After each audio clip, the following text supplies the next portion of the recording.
কারীম এই পৃথিবীতে নাযিলের 1400 বছর পরে সম্পূর্ণ অবিকৃত অবস্থায় আল্লাহ সুবহানাহু ওয়া তাআলা যেভাবে কোরআনে কারীম নাযিল করেছেন, ঠিক একই অবস্থায় 1400 বছর পরে বাংলার জমিনে এই লদ্দা সরকার বাড়ি জামে মসজিদে বসে কোরআনে কারীমের কয়েকটি আয়াতে কারিমার সংক্ষিপ্তভাবে তাফসীর করার এবং শোনার তৌফিক দিয়েছেন।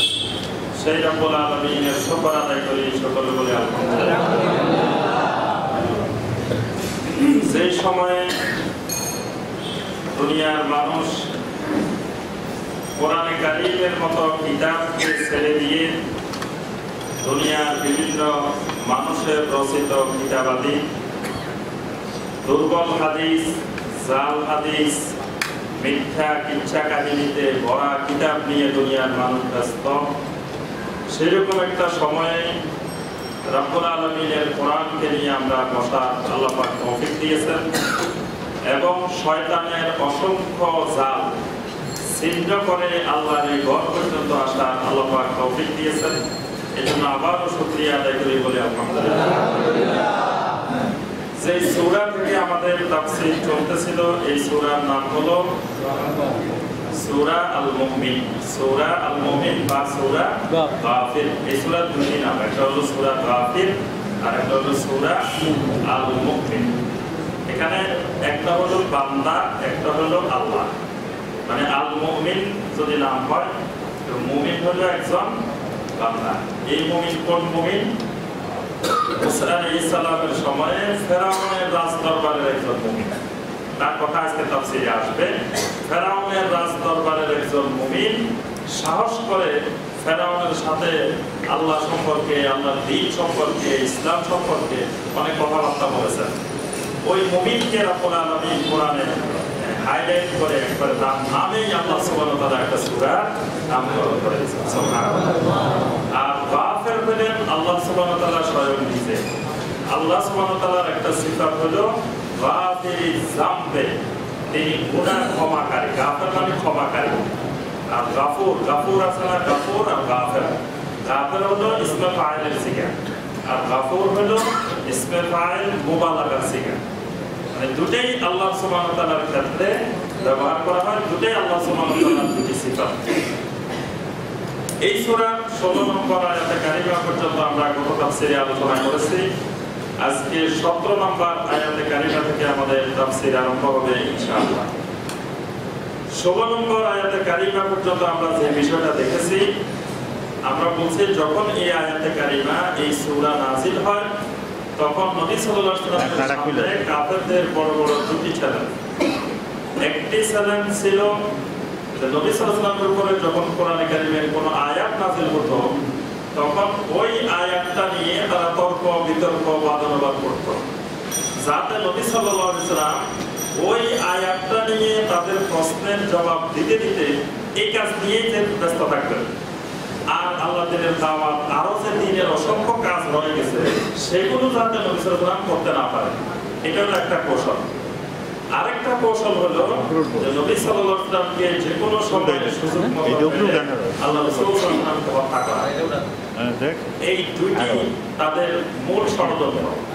আল্লাহ সুবহানাহু ওয়া তাআলা এখানে প্রথম ষড়যন্ত্রটার কথা উল্লেখ করেছেন যে তোমরা নবী সাল্লাল্লাহু আলাইহি ওয়াসাল্লামকে যে বিভিন্নভাবে তর্ক বিতর্কে লিপ্ত হয়ে আল্লাহর আয়াত নিয়ে তোমরা তর্ক বিতর্কে লিপ্ত হচ্ছ, এর পরিণতি কি হবে এবং সেই আল্লাহ কোরআন নাযিল করতেছেন সেই আল্লাহ সুবহানাহু ওয়া তাআলার কিছু পরিচয় আল্লাহ সুবহানাহু ওয়া তাআলা তুলে ধরেছেন। এরপরে এসে ওই কথার উত্তর দিচ্ছেন যে এরকম আমার নবী মুসা আলাইহিস সালামকে হত্যা করার অনেক পরিকল্পনা করা হয়েছে এবং ফেরাউনের রাজদরবারে বসে মুসাকে হত্যা করার শপথ করেছে ফেরাউন। কিন্তু সেই ফেরাউন মুসাকে যখন হত্যা করতে পারে নাই, তোমরা যতই চেষ্টা করো আমার রাসূল মুহাম্মদ রাসূলুল্লাহ সাল্লাল্লাহু আলাইহি ওয়াসাল্লাম হত্যা করতে পারবে না। এই দুটো বিষয় আল্লাহ সুবহানাহু ওয়া তাআলা এই সূরার মধ্যে তুলে ধরেছেন। 16 নম্বর আয়াতে আমরা দেখেছি আল্লাহ সুবহানাহু ওয়া তাআলা কিয়ামতের ময়দানের অবস্থা তুলে ধরেছেন। কিয়ামতের ময়দানে আল্লাহ সুবহানাহু ওয়া তাআলা ঘোষণা দিবেন, লিমানিল মুলকুল ইয়াউম, লিমানিল মুলকুল ইয়াউম, আজকের দিনে রাজত্ব কার? আল্লাহ সুবহানাহু ওয়া তাআলা আসমান জমিন সবগুলোকে হাতের মুঠোর মধ্যে নিয়ে তখন আল্লাহ বলবেন আইনাল মুতাকাব্বিরুন আইনাল জাব্বারুন আইনা মুলুকুল আরদ। জমিনের শাসকেরা কোথায়, স্বৈরাচারীরা কোথায়, অহংকারীরা কোথায়? তখন চতুর্দিকে নিশ্চুপ, কোনো আওয়াজ আসবে না। তখন আল্লাহ সুবহানাহু ওয়া তাআলার পক্ষ থেকে জবাব দেওয়া হবে লিল্লাহিল ওয়াহিদিল কাহ্হার। আজকের দিনের সকল ক্ষমতা, সকল রাজত্ব, সকল মালিকানা ওই আল্লাহ, যে আল্লাহ ওয়াহিদ এবং কাহ্হার। দুটা কথা আল্লাহ বলেন, একটা সিফাত হলো ওয়াহিদ। ওয়াহিদ মানে আজকের দিনে যে নির্দেশ হবে, যে বিচার হবে, এই সব কিছুর মালিকানা এককভাবে শুধু আমি আল্লাহ। কেউ এই বিচারের আপিল করার কোনো সুযোগ নেই। এখানে যে বিচারের রায় হবে আর দোবারা দ্বিতীয়বার কোথাও গিয়ে আপিল করবেন, সুপারিশকারী নিয়ে আসবেন, উকিল অ্যাডভোকেট নিয়ে আসবেন, এই সুযোগ আমার এই আদালতে নাই। আরেকটা হলো কাহ্হার। আমি আল্লাহ এতদিন পর্যন্ত ছিলাম রহমান, এতদিন ছিলাম রহিম, এতদিন ছিলাম গাফুর, এতদিন ছিলাম গাফফার, আর আজকে হয়ে গেছি কাহ্হার, মানে অধিক রাগান্বিত, অধিক কঠোর। এই অবস্থায় একটা আমাদের ময়দান হবে। এরপর আল্লাহ সুবহানাহু ওয়া তাআলা বলতেছেন যে এই আদালতে আমি আল্লাহ যদিও একক, আবার এই আদালতে আমি আল্লাহ খুব কঠোর, কিন্তু এই কথাও তোমরা পাশাপাশি মনে রাখো আল-ইয়াওমা তুজজা কুল্লু নাফসিন বিমা কাসাবাত। আজকের এই দিনে প্রত্যেক মানুষকে সেই জাযাটাই দেওয়া হবে বিমা কাসাবাত, যেটা সে উপার্জন করেছে। দুনিয়াতে যেই জিনিসটা সে উপার্জন করেছিল সেই উপার্জনের বিনিময়, উপার্জনের যাচাই তাকে আজকে কিয়ামতের দিন দেওয়া হবে। লা যুলমাল ইয়াওম। মানুষ যখন রাগান্বিত হয় তখন তার পক্ষ থেকে জুলুমের আশঙ্কা করা হয়। মানে মানুষ ভাগ করলে তখন দেখা যাচ্ছে কি বলতেছে, কি করতেছে, হিতাহিত জ্ঞান থাকে না। তা আল্লাহ সুবহানাহু ওয়া তাআলা বলেছেন এই কথাও তুমি মনে রাখো, লা যুলমাল ইয়াওম। আমি আল্লাহ যত রাগান্বিত হই, যত ক্ষমতাবান হই, তোমার উপরে বিন্দু মাত্র কোনো জুলুম করা হবে না। লা যুলমাল ইয়াওম, আজকের দিনে জুলুম নাই। এখানে জুলুম বলতে কারো আমল যতটুকু আছে তার থেকে কমাই দেওয়া, বা কোনো ব্যক্তি জান্নাতের যেই দরজা পাবে তাকে সেই দরজা থেকে নিচে নিয়ে আসা, বা কাউকে একটু খাতির করে সেই দরজা থেকে উপরে দিয়ে দেওয়া, অথবা জাহান্নামের যেই নিম্ন স্তরে থাকার কথা তাকে উপরের স্তরে আনি দেওয়া, বা যে উপরের স্তরে থাকার কথা তাকে নিচের স্তরে আনি দেওয়া। এই জাতীয় কোনো জুলুম আল্লাহর পক্ষ থেকে সেদিন করা হবে না। ইন্নাল্লাহা সারিউল হিসাব।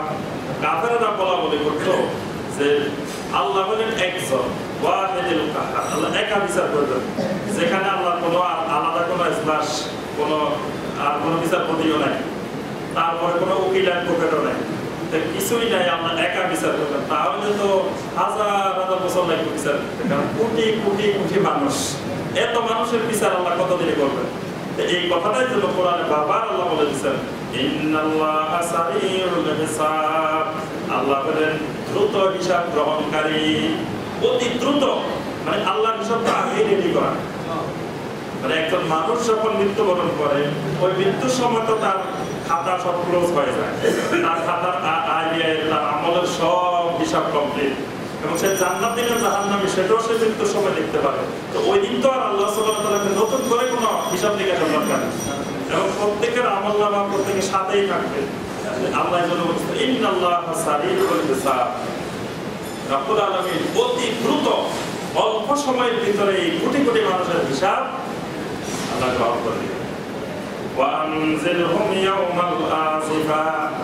এরপরে কাফের মুশরিকরা ধারণা করতো যে কিয়ামত তো অনেক দূরে, আরো কত হাজার হাজার হাজার হাজার বছর পরে। এই জন্য আল্লাহ সুবহানাহু ওয়া তাআলা কোরআনে কারিমে কিয়ামতের নাম দিয়েছেন ইয়াউমুল আসিফা। আসিফা মানে একেবারে নিকটবর্তী, সন্নিকটবর্তী। আল্লাহ রাসূলকে আল্লাহ বলেন ওয়া আনজিরহুম ইয়াউমাল আসিফা, তাদেরকে ইয়াউমুল আসিফা সম্পর্কে সতর্ক করে দেন। ইয়াউমুল আসিফা মানে ইয়াউমুল কিয়ামার আরেক নাম হলো ইয়াউমুল আসিফা, কিয়ামতের ময়দান, যে দিনটা একেবারে নিকটবর্তী। যেমন অন্য আয়াতে আল্লাহ সুবহানাহু ওয়া তাআলা বলেন ইকতারাবা লিন-নাসি হিসাবুহুম ওয়া হুম ফি গাফলাতিন মুরিদুন। রব্বুল আলামিন বলেন ইকতারাবা লিন-নাসি হিসাবুহুম, তার হিসাবের সময় একেবারে নিকটবর্তী হয়ে গেছে, অথচ সে গাফেল হয়ে বসে আছে। তার হিসাবের সময় তো নিকটবর্তী, ইকতারাবা লিন-নাসি হিসাবুহুম, তার হিসাবের সময় একেবারে নিকটবর্তী। অর্থাৎ কিয়ামতের ময়দানটা একেবারে নিকটবর্তী, যেটা দূরবর্তী কোনো বিষয়।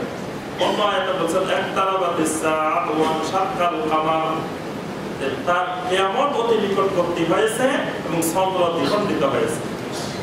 চন্দ্র দ্বিখণ্ডিত হওয়া এইটাও কিয়ামতের একটা লক্ষণ। আল্লাহ বলছেন চন্দ্র দ্বিখণ্ডিত হয়ে গেছে, কিয়ামতের সময়ও একেবারে নিকটবর্তী হয়ে গেছে।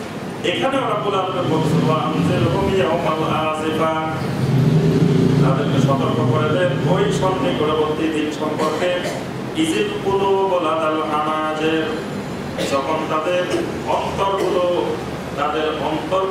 লাদাল হানাজির, গলার কাছে চলে আসবে, মানে তাদের হৃৎপিণ্ডটা, তাদের কাল্পটা যেদিন তাদের অর্থের সন্নিকটে চলে আসবে।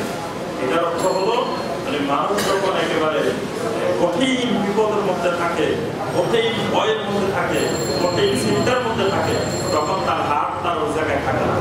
হাত যে কোনো মুহূর্তে অ্যাটাক করে বসতে পারবেন। এইরকম সিরিয়াস মুহূর্তের মতো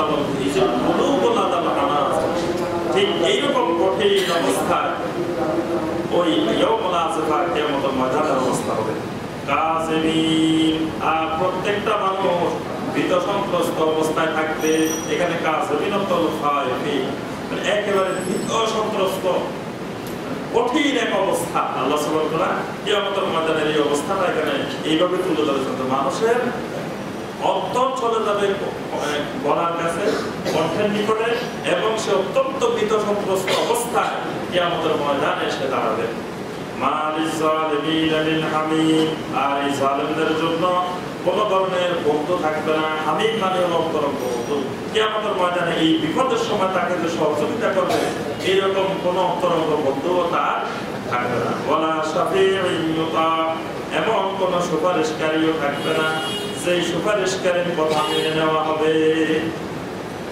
এমন কোন সুপারিশকারীও কিয়ামতের ময়দানে থাকবে না যেই সুপারিশকারীর কথা আল্লাহ মেনে নেবেন, আল্লাহ শুনবেন, এইরকম কোন সুপারিশকারীও জালেমদের থাকবে না।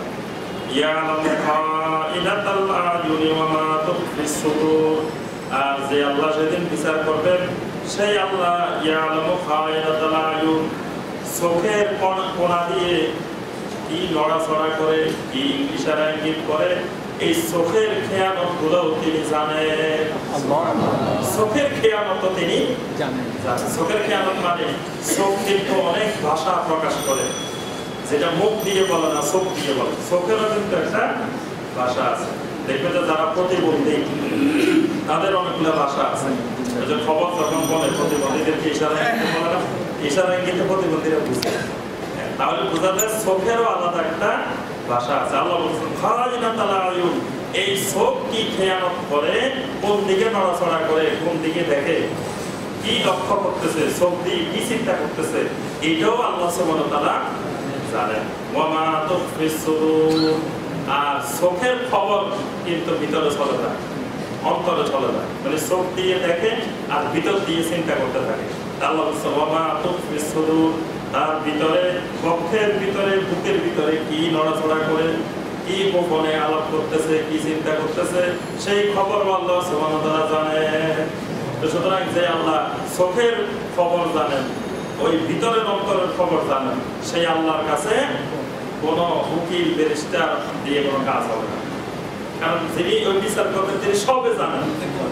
আমাদের দেশের আপনি দুনিয়ার জাগতিক জীবনের বিচার আচারের জন্য গেলে যিনি বিচারক তিনি আমার সব দেখেন না, সব জানেন না, তাই বলে সাক্ষীর দরকার হয়, তারপরে উকিলের দরকার হয়, অনেক কিছু দরকার হয়। কিন্তু যে আল্লাহ সুবহানাহু ওয়া তাআলা আমাদের ময়দানে বিচার করবেন, সেই আল্লাহ সুবহানাহু ওয়া তাআলা আমার চোখের নড়াচড়া, চোখের ভাব বুঝেন, অন্তরের ভিতরে, বুকের ভিতরে কি নড়াচড়া করতেছে সেটাও বুঝেন।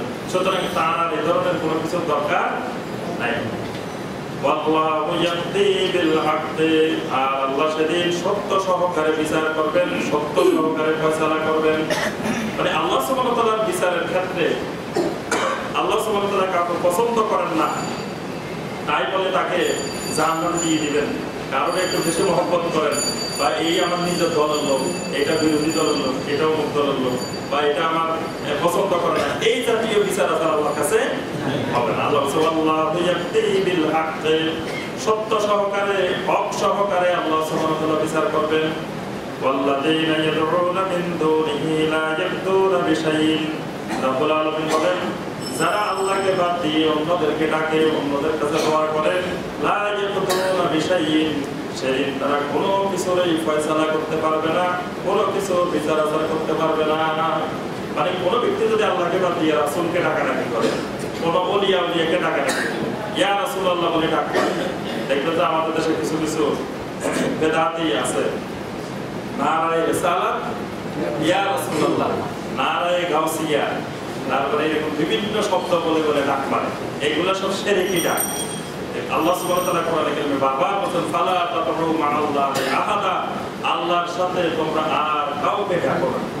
নবী সাল্লাল্লাহু আলাইহি ওয়াসাল্লামের ইন্তেকালের পরে সাহাবায়ে কেরাম কখনো রাসূলকে ইয়া রাসূলুল্লাহ, ইয়া নবিয়াল্লাহ, ইয়া হাবিবাল্লাহ এগুলো বলে ডাকতেন নাই।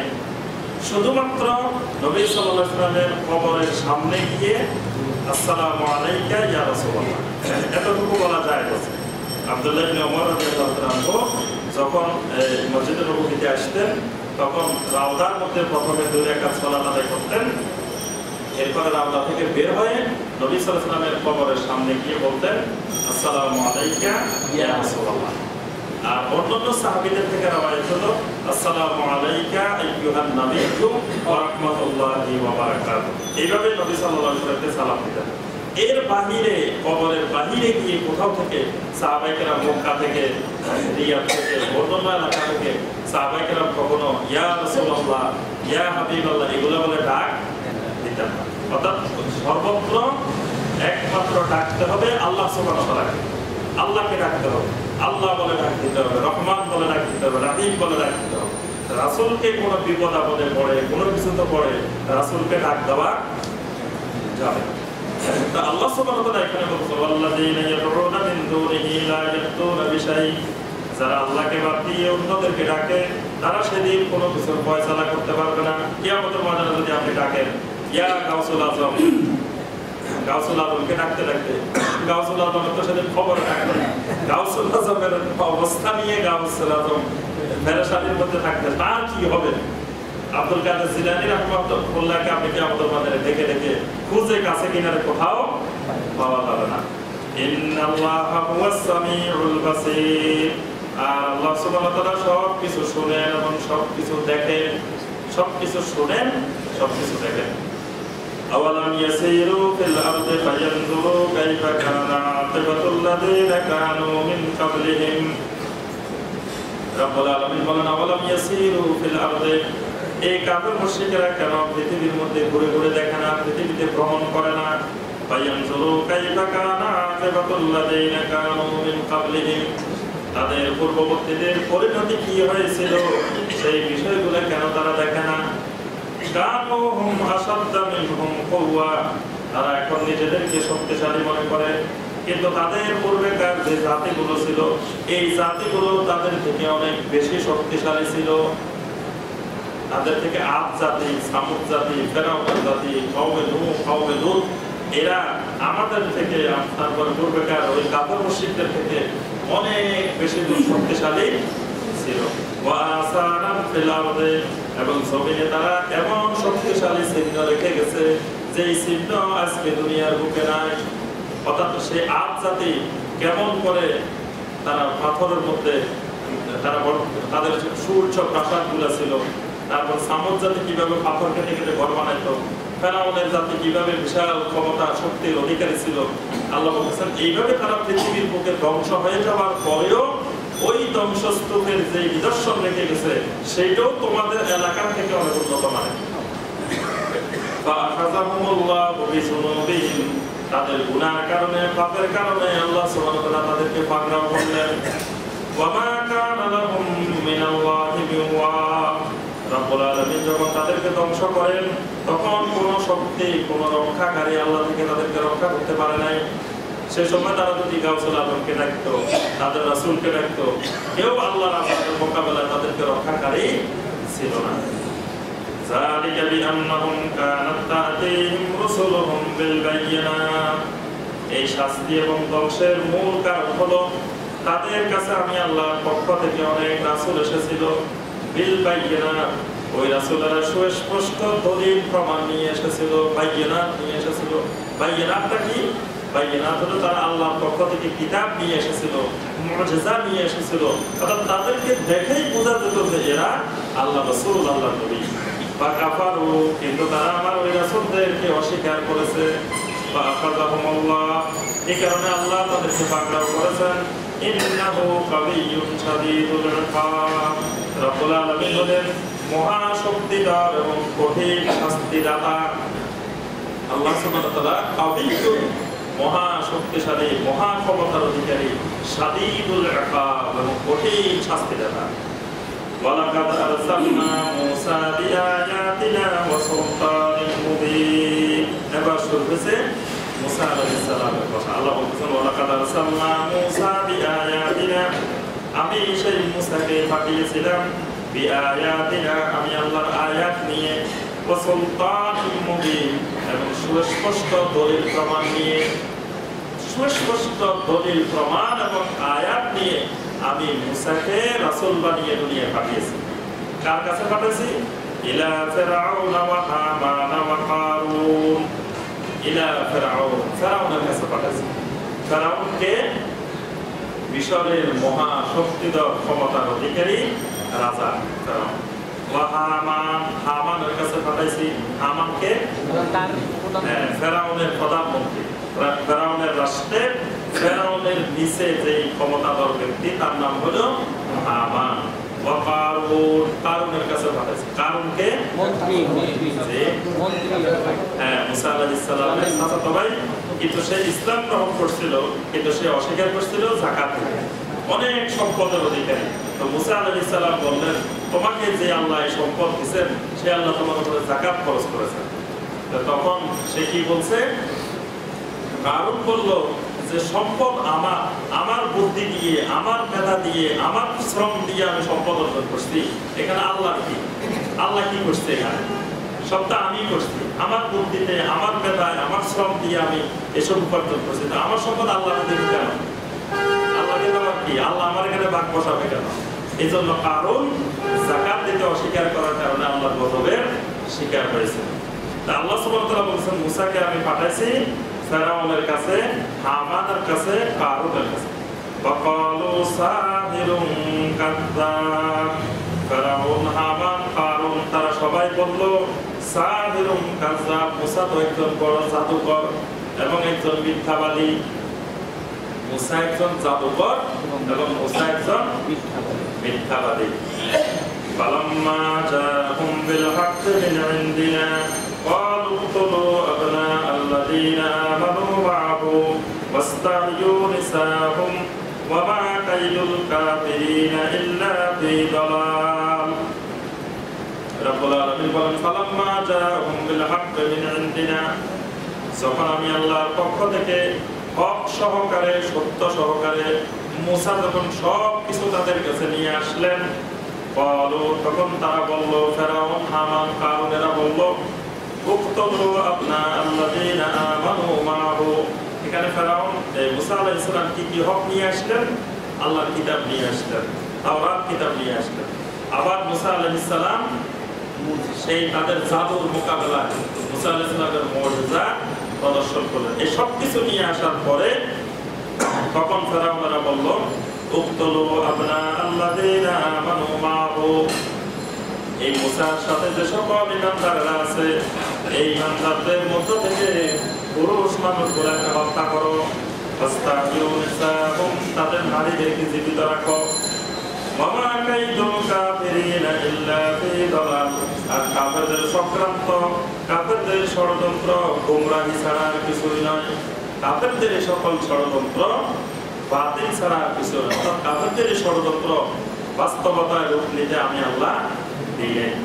وقال فرعون ذروني أقتل موسى وليدعو ربه। ফিরআউন আল্লাহর ইবাদত করত, এই কথা আগে ক্লিয়ার থাকতে হবে। অনেকে আমরা ফিরআউন নাম শুনলে মনে করি যে যে ফেরাউন মানে মনে হয় আল্লাহ মানত না, রাসূল মানত না, দ্বীন মানত না, কিছু মানত না।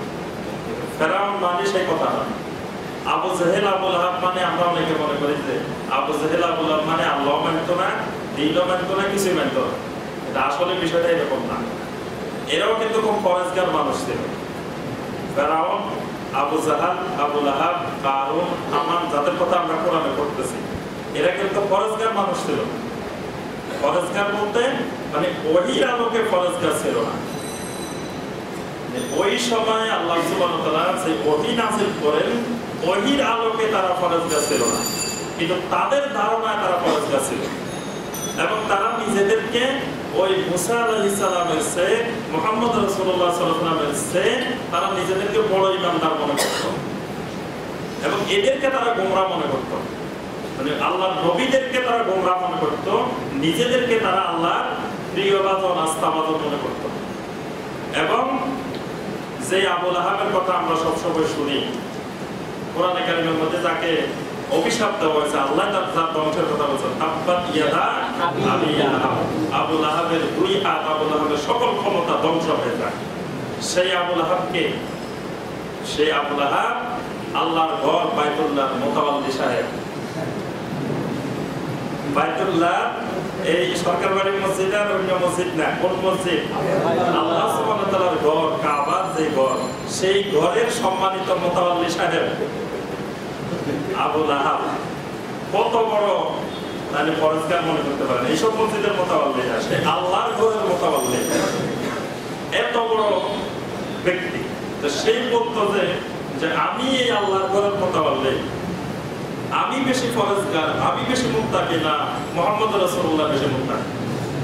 মুহাম্মদ রাসূলুল্লাহ তো আমাদের ভাতিজা, কালকে সকালে জন্ম নিয়েছে, সে কতটুকু বুঝে, কতটুকু জানে। আমি সারা জীবন আল্লাহর এই ঘরের মোতাওয়াল্লিগিরি করি, আমার চেয়ে কি সে বেশি জানে, বেশি বুঝে? আবু লাহাব কিন্তু এই কথাগুলো। এবং হজের সময় হাজিদের সার্বিক ব্যবস্থাপনা কিন্তু আবু লাহাব করত, এবং আবু লাহাবকে সার্বিক সহযোগিতা করত আবু জাহাল। আবু জাহাল জমজমের পাশে দাঁড়িয়ে দাঁড়িয়ে হাজিদেরকে পানি পান করাইতো, হাজিদেরকে পানি খাওয়াইতো। আর আবু জেহেলও আল্লাহর ঘরে কিন্তু তাওয়াফ করতো, আল্লাহর ঘরের হজ করতো। তাহলে এরা কি খারাপ মানুষ?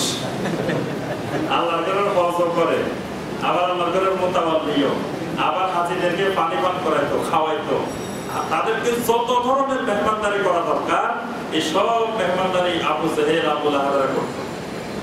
ঠিক ফেরাউনও কিন্তু আল্লাহর ইবাদত করত, কিন্তু আল্লাহর ইবাদতটা করত শিরকের ভিত্তিতে ইবাদত করত। আর মুসা আলাইহিস সালাম তাকে গিয়ে বলছেন যে তুমি আল্লাহর ইবাদত করো, ঠিক আছে, কিন্তু ইবাদতটা করতে হবে মুখলিসিনা লাহুদ্দিন, একমাত্র খালেস ভাবে আল্লাহর ইবাদত। কিন্তু ফেরাউনের বক্তব্য ছিল না, আমি আল্লাহর ইবাদত করব এবং আল্লাহ সুবহানাহু ওয়া তাআলার যারা গায়রে মামুর উজির আছেন তাদেরকেও আমি সাথে রাখবো। কারণ আল্লাহর ক্ষমতা তাদেরকে কিছু দিয়ে দেওয়া হয়েছে, আল্লাহর ক্ষমতা সব আল্লাহ রাখে নাই, কিছু ওলিয়া উলিয়াদেরকে, বুজুর্গদেরকে আল্লাহর কিছু ক্ষমতা আল্লাহ দিয়ে দিয়েছে, সুতরাং তাদেরকে ধরে আমি সহজে আল্লাহকে ধরতে পারবো। এটা ছিল ফেরাউনদের, আবু জেহেলদের, আবু লাহাবদের যুক্তি। আর নবী রাসূলরা বলতেন না যে মাঝখানে কোনো কিছু ধরার, কোনো মাধ্যম ধরার দরকার নেই, সরাসরি আল্লাহকে ধরা। তো এই জন্য এখানে আল্লাহ সুবহানাহু ওয়া তাআলা ওই কথাটাই বলতেছেন যে এই ফেরাউন যখন মুসা আলাইহিস সালাম এই দাওয়াত তাদের কাছে পেশ করলেন, তখন ফেরাউন বলতেছে, ক্বালা ফেরাউন যারুনি আক্তুল মুসা। ফেরাউন বলতেছে রাজদরবারে বসে, চেয়ারের মধ্যে বসে, যারুনি আক্তুল মুসা। মানে সভাসদেরা, মন্ত্রীরা এসে ওই মুসা আলাইহিস সালাম সম্পর্কে বিভিন্ন কথাবার্তা আলোচনা করতেছে। যে মুসা আলাইহিস সালাম বলতেছে আমরা এটা করতেছি, বাপ-দাদারা সারা জীবন করে আসছে। মুসা বলতেছে না, এটা বলে ঠিক না, এটা বলে ঠিক না, এটা বলে শিরক, এটা বলে কুফর, এটা বলে বেদাত, এসব বিষয় তারা রাজদরবারে আলোচনা করতেছে। সারা জীবন আশুরার মুরগি জবাই করে আসছি, তারপরে আশুরার দিনে আরো কত অনুষ্ঠান করে আসছি, এখন আসে বলে যে না এগুলো নাকি ঠিক না, এগুলো বেদাত, এগুলো এইসব বিষয় তারা রাজদরবারে বসে বসে আলোচনা করতেছে। এই আলোচনার মধ্যে ফেরাউন উঠলো খেতে। ফেরাউন উঠে বলতেছে, যারুনি আক্তুল মুসা, তোমরা রাখো, আমাকে ছেড়ে দাও, আমি মুসাকে হত্যা করবো। মানে এই লোকের আর এই দেশে রাখা যায় না, কারণ এই লোক আমাদের বাপ দাদার সকল দিন সবকিছু পরিবর্তন করে দিচ্ছে, সবকিছু ধ্বংস করে দিচ্ছে। এই জন্য আমি মুসাকে হত্যা করবো। আর আমি মুসাকে হত্যা করবো, মুসা তার রবকে ডেকে দেখো। মুসা সেই রবের দাওয়াত আমাকে দেয়, সেই রবকে মুসা ডাকে দেখো, সেই রব তাকে রক্ষা করতে পারে কিনা। না আমি তাকে মেরেই ছাড়বো, হত্যা করে ছাড়বো, আর সে হত্যা থেকে বাঁচার জন্য তার আল্লাহকে রাখবো। তাহলে বোঝা গেল ফেরাউনও আল্লাহকে ডাকতো, কিন্তু ফেরাউন সরাসরি আল্লাহকে ডাকতো না, মাধ্যম ধরে আল্লাহকে ডাকতো। আর মুসা আলাইহিস সালাম সরাসরি ডাকতো। এই জন্য ফেরাউন বলতেছে যে মুসা তার রবের সরাসরি ডেকে দেখো, তার রব আসে দেখে আমার হাত থেকে কিভাবে রক্ষা করে। ইন্নী আখাফু আন ইউবাদদিলা দীনাকুম আও আন ইউযহিরা ফিল আরদিল ফাসাদ। তখন তার দরবারের লোকেরা বলতেছে যে আপনি মুসাকে হত্যা করবেন কেন? সে লোকটা কি ক্ষতি করছে? তার কথা আপনি মানলে মানেন, না মানলে নাই। সে তো আপনাকে বাধ্য করতেছে না মানতে হবে, সে দাওয়াত দিচ্ছে। আপনি ইচ্ছা করলে মানতেও পারেন, ইচ্ছা না করলে না মানতেও পারেন। তো তাকে আপনি মারবেন কেন, হত্যা করবেন? তো ফেরাউন বলতেছে শোনো, আমি আমার নিজের জন্য ভয় করতেছি না, ভয় করতেছি তোমাদের জন্য। ইন্নী আখাফু আন ইউবাদদিলা দীনাকুম, আমি আশঙ্কা করতেছি এই মুসা একদিন তোমাদের দ্বীনকে পরিবর্তন করে দিবে। এই মুসা তোমাদের দ্বীনকে পরিবর্তন করে দিবে। তোমরা আছো হানাফি, তোমাদেরকে সব শাফি বানাই ফেলবো। আমি এই আশঙ্কা করতেছি, আমার নিজের আশঙ্কা করতেছি না, আশঙ্কা করতেছি তোমাদের জন্য যে আন ইউবাদদিলা দীনাকুম, তোমাদের সবাইকে তোমাদের দ্বীনকে পরিবর্তন করে দিবে। এখানে তোমাদের দিন পরিবর্তন করে দিবে। তাহলে বোঝা গেল যে ফেরাউনের সাঙ্গপাঙ্গ, ফেরাউনের অনুসারী যারা, তারা দ্বীনের উপরে ছিল না? ছিল। কি বলেছে? যেখানে ফেরাউন স্পষ্ট করতেছে যে ইন্নী আখাফু আন ইউবাদদিলা দীনাকুম, যে মুসা তোমাদের দ্বীনকে পরিবর্তন করে দিবে। তাহলে বোঝা গেল তারা একটা দ্বীনের উপরে আছে, তারা একটা জীবন ব্যবস্থার উপরে আছে। সুতরাং ফেরাউন বলতেছে আমার আশঙ্কা হচ্ছে মুসা যে দাওয়াত দিচ্ছে, মুসা যে কথা বলতেছে, এই কথাবার্তা এক সময় তোমাদের দিন, তোমাদের বাপ দাদাদের যে প্রচলিত ধর্ম, যে জীবন ব্যবস্থা চলতেছে, এই ধর্ম একদিন মুসা তোমাদের পরিবর্তন করে দিবে। আমরা এই ভয় হচ্ছে, এই জন্য মুসাকে হত্যা করতে চাইতেছে। আও আন ইউযহিরা ফিল আরদিল ফাসাদ, অথবা মুসা পৃথিবীতে ফাসাদ সৃষ্টি করবে, সন্ত্রাস সৃষ্টি করবে, বিপর্যয় সৃষ্টি করবে। কি বিপর্যয় সৃষ্টি করবে? যে আমার আশঙ্কা হচ্ছে যে মুসা তোমাদের মধ্যে সাম্প্রদায়িকতার বীজ বপন করবে। মানে এতদিন পর্যন্ত আমরা এই এলাকার মিশরে যত মানুষ বসবাস করি, সবগুলো একই মাযহাবের, একই মতের, একই পথের, একই অনুসারী। এখন মুসা আসি তোমাদেরকে যখন নতুন দিনের দাওয়াত দিচ্ছে, তখন সেখানে মানুষ দুই গ্রুপ হয়ে যাবে। এক গ্রুপ বলবে যে আমরা আল্লাহর দিন মেনে নিলাম, আল্লাহর কিতাব মেনে নিলাম। আরেক গ্রুপ বলবে যে আল্লাহর দিন আর আমরা আল্লাহর কিতাব বুঝি না, আমরা আমাদের বাপ দাদারা যেভাবে চলছে, আমাদের বড় বড় মুফতিরা, বড় বড় আল্লাহর ওলিরা যেভাবে করছে আমরা সেভাবে থাকবো। বাস এখানে দুই গ্রুপ হয়ে যাবে না? তখন এই যে সমাজের মধ্যে একটা দিবেন। এই ফেরাউনও এই কথা বলতো, আবু জাহেল আবু লাহাবের রাসূলকে এই কথাটা বলতেছে, ভাতিজা তোমাকে অনেক মহব্বত করি, অনেক ভালোবাসি, কিন্তু তোমার এই জিনিসটা পছন্দ করি না। আমরা এই মক্কার মানুষগুলা সবগুলা একই ধর্ম, একই দিন, একই কৃষ্টি, একই কালচারের অনুসারী ছিলাম, কিন্তু তুমি আসে এই মানুষগুলোর দুই ভাগ করে দিছো। কিছু মানুষ এখন তোমার কথা মতে, তোমার অনুসারী হয়ে আল্লাহর কিতাব মেনে এক ধরনের ইবাদত বন্দেগী করে, আমরা আরেক ধরনের ইবাদত বন্দেগী করি। এই যে আমাদের মধ্যে সাম্প্রদায়িকতা তৈরি করে দিছো, এই জন্য তোমাকে অপছন্দ করে। তো ফেরাউন বলতেছে এইভাবে আমার আশঙ্কা হচ্ছে যে মুসা তোমাদের মধ্যে এইভাবে বিপর্যয় ছড়াই দিবে। وقال موسى إني عذت بربي وربكم من كل متكبر لا يؤمن بيوم الحساب। মুসা আলাইহিস সালামের কাছে খবর দিল যে মুসা, ফেরাউন তোমাকে মেরে ফেলবে, ফেরাউন হত্যা করবে। তখন এই জবাব শুনে, এই কথা শুনে মুসা আলাইহিস সালাম জবাব দিলেন, وقال موسى, মুসা আলাইহিস সালাম বললেন, إني عذت بربي وربكم, আমি আমার রব এবং তোমাদের রবের কাছে আশ্রয় চাই। ইন্নী উযতু বিরাব্বি ওয়া রাব্বিকুম, মুসা আলাইহিস সালাম এখানে শুধু বলেন নাই যে আমার রবের কাছে আমি আশ্রয় চাই, তিনি এখানেও দাওয়াত দিচ্ছেন যে বিরাব্বি ওয়া রাব্বিকুম, আমি যে আল্লাহর কাছে, যে রবের কাছে আশ্রয় চাচ্ছি, তিনি আমারও রব, তোমাদেরও রব, তার কাছে আমি আশ্রয় চাচ্ছি সরাসরি। মিন কুল্লি মুতাকাব্বিরিন, সকল অহংকারীদের থেকে, যারা জমিনে অহংকার করে, দম্ভ করে চলে, এই সকল অহংকারীদের থেকে আমি আমার আল্লাহর কাছে আশ্রয় চায়। লা ইউমিনু বিয়াউমিল হিসাব, এবং যে অহংকারীরা, যেই মুতাকাব্বিররা কিয়ামতের দিনের হিসাবের দিনের প্রতি ঈমান আনে না। অর্থাৎ ফেরাউনের কথা বলতে চাচ্ছে, ফেরাউন সহ যত অহংকারী কিয়ামতের দিনের প্রতি ঈমান আনে না, এই সকল অহংকারী থেকে আমি আমার রব এবং তোমাদের রব আল্লাহর কাছে আশ্রয় চাই। এটাই একজন মুমিনের জন্য সর্বোত্তম দোয়া। যে কোনো বিপদের মোকাবেলায়, যে কোনো অহংকারীর অহংকার, ক্ষমতাশীলের ক্ষমতার দম্ভ, এর মোকাবেলায় আল্লাহর কাছে মুসা আলাইহিস সালামের এই দোয়া, এটি সুন্নাহ, এটি সুন্নত দোয়া। আল্লাহর কাছে বলতে হবে, ইন্নী উসতু বিরাব্বি ওয়া রাব্বিকুম মিন কুল্লি মুতাকাব্বিরিন লা ইউমিনু বিয়াউমিল হিসাব।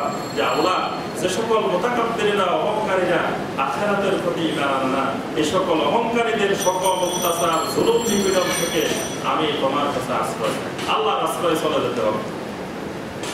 وقال رجل مؤمن من آل فرعون, এই ফেরাউন যে সময় ধম্প করে বলতেছিল আমি মুসাকে মেরে ফেলবো, মুসা তার রবকে ডেকে দেখো, এই সময় ফেরাউনের রাজদরবারে একজন মুমিন ব্যক্তি বসা ছিল। এই মুমিন ব্যক্তির নাম আল্লাহ সুবহানাহু ওয়া তাআলা বলেন না। আল্লাহ বলেছে ওয়াকাল রাজুলুন মুমিনুন, একজন মুমিন মানুষ, একজন মুমিন ব্যক্তি। ইয়াকতুমু ঈমানাহু, এখন প্রশ্ন হতে পারে ফেরাউনের দরবারে আবার মুসার লোক কেমনে বসে থাকে? ইয়াকতুমু ঈমানাহু, আল্লাহ সুবহানাহু ওয়া তাআলা বলেন ওই মুমিন তার ঈমানকে গোপন রাখছিল। সে যে ঈমানদার, মুসা আলাইহিস সালামের প্রতি ঈমান আছে, এই কথা সে কোনোদিন প্রকাশ করে না। তখন এই মুমিন ফেরাউনকে লক্ষ্য করে বলে উঠল, আতাকতুলুনা রাজুলান আন ইয়াকুলা রাব্বি আল্লাহ ওয়া ক্বাদ জাআকুম বিল বায়িনাতি মির রাব্বিকুম। আতাকতুলুনা রাজুলান, তোমরা একজন মানুষকে কি এই অপরাধে হত্যা করে ফেলবে? আন ইয়াকুলা রাব্বি আল্লাহ, যিনি বলেন আমার রব আল্লাহ। মুসার অপরাধ হলো একটা, সে অপরাধ তো মুসা বলে আন ইয়াকুলা রাব্বি আল্লাহ, আমার রব হলো শুধু আল্লাহ। তোমরা বলো যে তোমাদের রব আল্লাহও, আল্লাহর সাথে আরো আছে, কিন্তু মুসা বলে যে আল্লাহর সাথে আর কেউ নেই, শুধু আল্লাহ আমার রব। এই আল্লাহ আমার রব, এই কথা বলার কারণে কি তোমরা একজন মানুষকে মেরে ফেলবা? ওয়া ক্বাদ জাআকুম বিল বায়িনাতি মির রাব্বিকুম, এবং তিনি যে আল্লাহ রাসূল, সকল প্রকার সুস্পষ্ট দলিল প্রমাণ তোমাদের রবের পক্ষ থেকে তিনি নিয়ে আসছেন। তিনি তো এমনি দাবি করেন না তিনি আল্লাহ রাসূল, যত দলিল প্রমাণ বায়িনাত দরকার, সকল দলিল প্রমাণ তিনি আল্লাহর পক্ষ থেকে নিয়ে আসছেন। ওয়া ইয়াকু কাযিবান ফালাইহি কাযিবুহু, ধরে নিলাম সে মিথ্যাবাদী, যদি সে মিথ্যা বলে সে মিথ্যার দায়ভার তার, সে যদি মিথ্যা বলে সে মিথ্যার প্রতিফল তার। ওয়া ইয়াকু সাদিকান, যদি সে সত্যবাদী হয়, তাহলে ইউসিবকুম বা'দুল্লাযী ইয়াইদুকুম, তার যদি তিনি সত্যবাদী হন, তিনি যে সকল শাস্তির ব্যাপারে তোমাদেরকে বলতেছেন, এই সকল আযাব, এই সকল শাস্তি যে কোনো সময় তোমাদের উপরে এসে যাবে। তোমরা যে মানুষটাকে হত্যা করতে চাইতেছ, মিথ্যাবাদী হলে বুঝলাম যে সে মিথ্যাবাদী, মিথ্যা চলে গেল, কিন্তু যদি সে সত্যবাদী হয়, তাহলে তিনি যে সকল আযাবের কথা তোমাদেরকে বলতেছেন, এই সকল আযাব তোমাদের উপরে যে কোনো সময় চলে আসবে। ইন্নাল্লাহা লা ইয়াহদি মান হুয়া মুসরিফুন কাযযাব, আর আল্লাহ সুবহানাহু ওয়া তাআলা কোন মুসরিফ এবং কাযযাবকে, সীমা লঙ্ঘনকারী, বাড়াবাড়িকারী এবং মিথ্যাবাদী লোকদেরকে আল্লাহ হেদায়েত দেন না।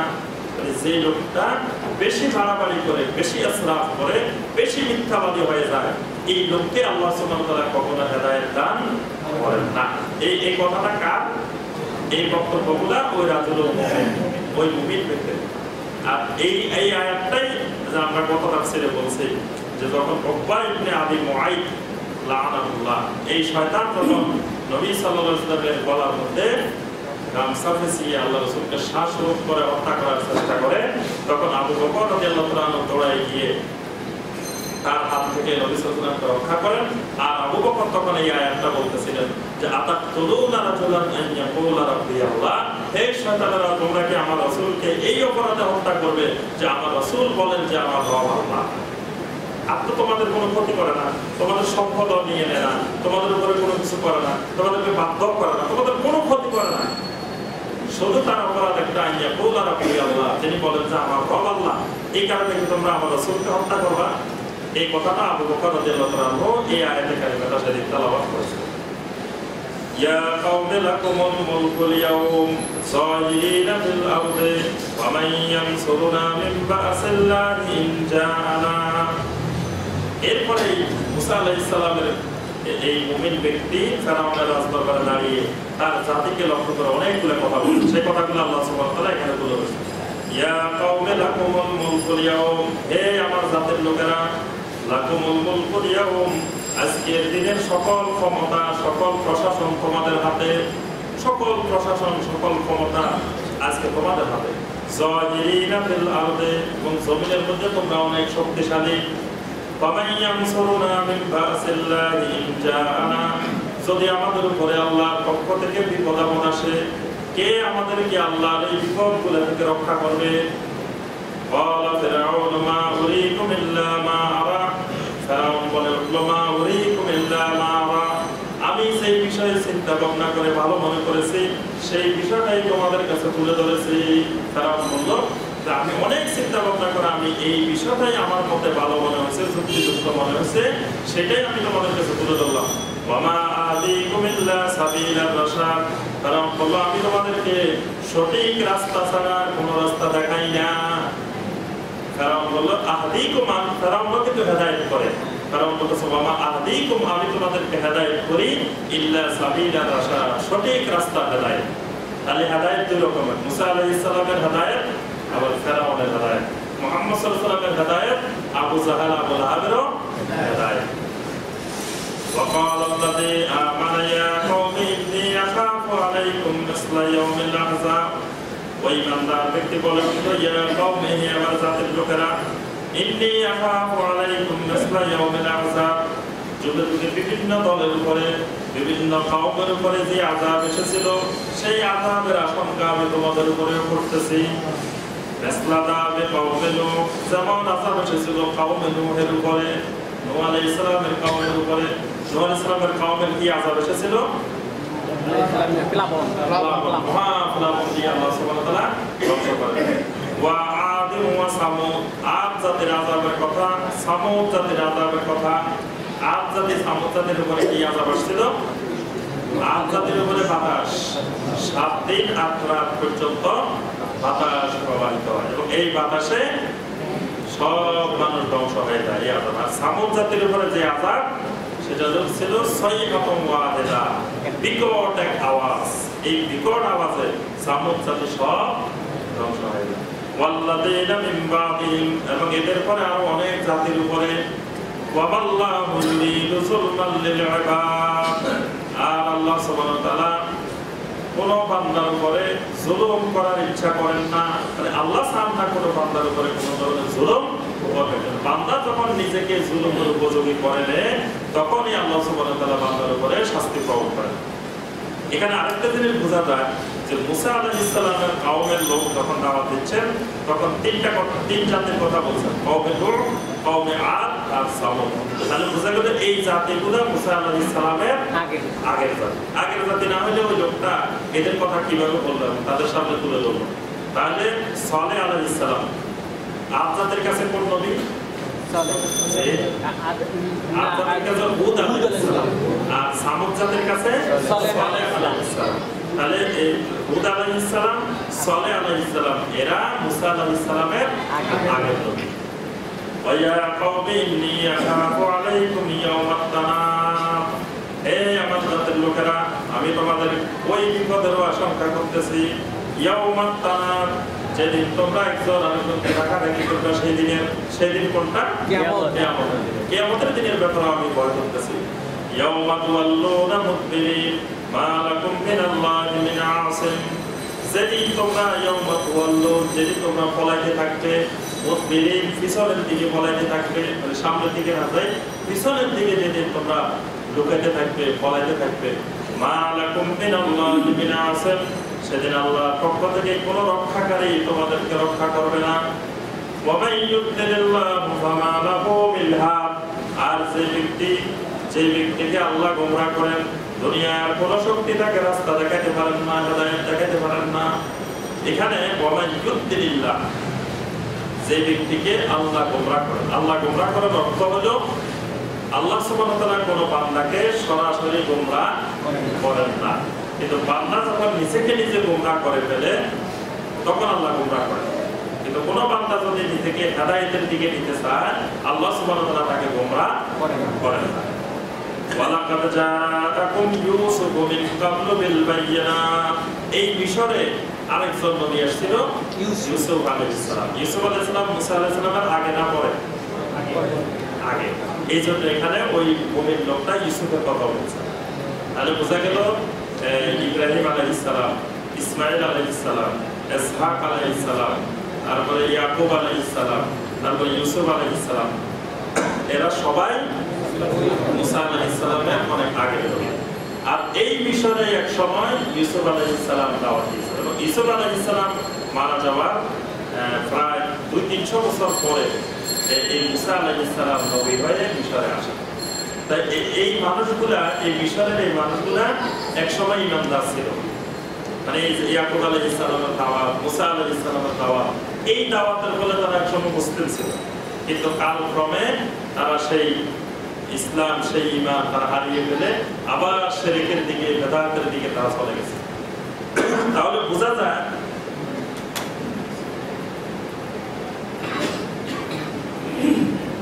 তাদের মূল ভিত্তি, তাদের ভিতরে এক সময় ঈমানের বীজ বপন করা ছিল, কিন্তু সেই ঈমান থেকে তারা 100 বছর, 150 বছর, 200 বছরে আবার তারা শিরকের দিকে, বিদআতের দিকে চলে গেছে। কিন্তু ঠিক একই রকম ইসলামও একই রকম। যেহেতু নবী সাল্লাল্লাহু আলাইহি ওয়াসাল্লামের পরে কিয়ামত পর্যন্ত আর কোনো নবী রাসূল আসবেন না, এই জন্য আল্লাহ সুবহানাহু ওয়া তাআলা যুগে যুগে শিরক বিদআতের বিরুদ্ধে এমন কিছু উলামায়ে কেরাম আল্লাহ সুবহানাহু ওয়া তাআলা তৈরি করে দেন, যাদের বদৌলতে মানুষ এক একবার শিরক বিদআত থেকে মুক্ত হয়। আবার তারা যখন দুনিয়া থেকে চলে যান, আবার মানুষ শিরক বিদআত থেকে চলে যান, আবার 100 বছর, 150 বছর পরে এইরকম উলামায়ে কেরাম পৃথিবীতে এসে মানুষদেরকে শিরক মুক্ত করে। এই জন্য নবী সাল্লাল্লাহু আলাইহি ওয়াসাল্লাম দুনিয়া থেকে যাওয়ার পরেও, 1400 বছর অতিবাহিত হওয়ার পরেও এখনো আমরা আল্লাহর দ্বীনের মূল অবস্থা এখনো আমরা খুঁজে থাকি। মাঝে মাঝে যদিও অসংখ্য শিরক বিদআত আমাদের মধ্যে ঢুকে পড়ে, কিন্তু এগুলো যে শিরক বিদআত এই কথা বলার মতো লোক এই জমিনে আছে। কিন্তু অন্যান্য নবীদের অবস্থাটা এমন হতো যে এগুলো যে শিরক বিদআত এই কথা বলার লোক তখন সমাজে থাকতো না, মানে সবাই মিলে এই শিরক বিদআতের মধ্যে জড়িত হয়ে যেত। তখন একজন নবী এসে তাদেরকে এই শিরক বিদআত সম্পর্কে সতর্ক করতেন। সতর্ক করার পরে তারা বলতো যে আমরা অমুক নবীর উম্মত, অমুক নবীর বংশধর, আমাদের বাপ-দাদারা সবাই এইভাবে চলে আসতেছে, তুমি আসে কেন নতুন কথা বলতেছ? এই ছিল নবীদের সাথে সাধারণ মানুষের সংঘাত। কিন্তু নবী রাসূলেরা এসে দুনিয়ার মানুষদের নতুন করে ইসলামের দাওয়াত দিতে হয় না। মানে ইসলামের বীজ আগে থেকেই মানুষের মধ্যে ছিল, কিন্তু সেই ইসলামের বীজটা ছিল পরিবর্তিত অবস্থায়, শিরক মিশ্রিত অবস্থায়। তখন নবী রাসূলেরা এসে তাদেরকে ওই শিরক থেকে মুক্ত হওয়ার জন্যই দাওয়াত দেন। তো এখানেও এই মানুষটা, ফেরাউনের রাজদরবারের এই মানুষটা বলতেছেন যে তোমাদের এখানে তো একসময় ইউসুফ আলাইহিস সালাম নবী ছিলেন, তোমরা তখন ইউসুফ আলাইহিস সালামকে মানো না। যখন ইউসুফ আলাইহিস সালাম মারা গেছেন তখন এরা বলাবলি করতেছে যে শোনো, আল্লাহ সর্বশেষ রাসূল আমাদের কাছে ইউসুফকে পাঠাইছেন, এরপর আর কোনো রাসূল আসবে না। এখানে ওই লোকটা বলতেছে, আচ্ছা ইউসুফ আলাইহিস সালাম মারা যাওয়ার পরে তোমরা বুঝলা যে ইউসুফ আলাইহিস সালাম সর্বশেষ নবী, জীবিত থাকতে বুঝো নাই কেন? এই প্রশ্নটা করছে। জীবিত থাকতে যদি তোমরা বুঝতাম, তাহলে বুঝতাম যে তোমরা ইউসুফ আলাইহিস সালামের অনুসারী। তোমরা ঠিক একইভাবে মুসা আলাইহিস সালামকেও এখন তোমরা বলতেছো যে মিথ্যাবাদী, জাদুকর। মুসা আলাইহিস সালাম মারা গেলে তখন বলবে যে মুসা হলো সর্বশেষ নবী, আর কোনো নবী রাসূল আসবে না। ঠিক ইহুদিরা আল্লাহ রাসূলকে বলতো যে আল্লাহ সুবহানাহু ওয়া তাআলা আর কোনো নবী রাসূল পাঠাবেন না, যদি পাঠান তো আমাদের মধ্য থেকে আসবে, বনী ইসরাঈলের মধ্য থেকে আসবে, বাইরে থেকে কুরাইশদের মধ্য থেকে রাসূল আসবে। এই কথাটাই ওই মুমিন লোকটা বলতেছে, ওয়ালাকাদ জাআকুম ইউসুফু মিন ক্বাবলু বিল বায়্যিনাত, ইতিপূর্বে তোমাদের কাছে সুস্পষ্ট দলিল প্রমাণ নিয়ে আল্লাহর একজন নবী এসেছিলেন ইউসুফ। ফামা জিলতুম ফি শাক্কিন মিম্মা জাআকুম বিহি, তিনি তোমাদের কাছে যা কিছু নিয়ে এসেছিলেন তোমরা সবকিছুতে সন্দেহ প্রকাশ করছো, মানে তার মর্যাদা দেখছো, কিতাব দেখছো, সব দেখছো, দেখেও তারপরেও সন্দেহ করছো যে তিনি নবী না, তিনি জাদুকর, তিনি মিথ্যাবাদী। হাত্তা ইজা হালাকা, যখন তিনি মারা গেলেন। হাত্তা ইজা হালাকা, হালাকা মানে কি? হালাক হয়ে যাওয়া মানে কি? ধ্বংস হয়ে যাওয়া। তাহলে আমাদের দেশে যে বেদাতি শিরকি আকীদা, নবী রাসূলেরা মরেন না, নবী রাসূলেরা আল্লাহ বলতেছে খালি মৃত্যু বলেন নাই, বলছে হাত্তা ইজা হালাকা, যখন ইউসুফ হালাক হয়ে গেছে। মাতাও বলেন নাই, মানে মৃত্যু থেকেও আরো কঠিন শব্দ হলো হালাকা। আল্লাহ বলতেছেন ইউসুফ আলাইহিস সালাম যখন ধ্বংস হয়ে গেলেন, হালাক হয়ে গেলেন। এই হালাকা মানে মাতা, তিনি মারা গেছেন। তাহলে আল্লাহর নবীরা কি মারা যান না মারা যান? অবশ্যই মারা যান। সকল নবী রাসূলই মরণশীল, সকল নবী রাসূলই মারা গেছেন। তাদের সাথে দুনিয়ার কোনো সম্পর্ক নেই। তবে তারা বারজাখী জীবনে বিশেষ হায়াতের, বিশেষ জীবনের অধিকারী। যেমন ভাবে শহীদেরা বারজাখী জীবনে বিশেষ হায়াতের অধিকারী। যখন ইউসুফ আলাইহিস সালাম মারা গেলেন, তখন তোমরা বলতে লাগলে যে ইউসুফের পরে আর কোনো রাসূল আল্লাহ পাঠাবেন না, ইউসুফের পরে আল্লাহ আর কোনো রাসূল দুনিয়াতে পাঠাবেন না। ইউসুফের পরে যদি কোনো রাসূল না আসে, তো ইউসুফের মানো, ইউসুফের দিনকে শক্ত করে ধরো যে এরপরে যাতে আর রাসূল আসবে না, সেটা করবে না। কিন্তু যখন কোনো রাসূল আসবে বলবে যে না, ইউসুফ আলাইহিস সালাম তো শেষ করি, আপনার কোনো নবী রাসূল আসবে না।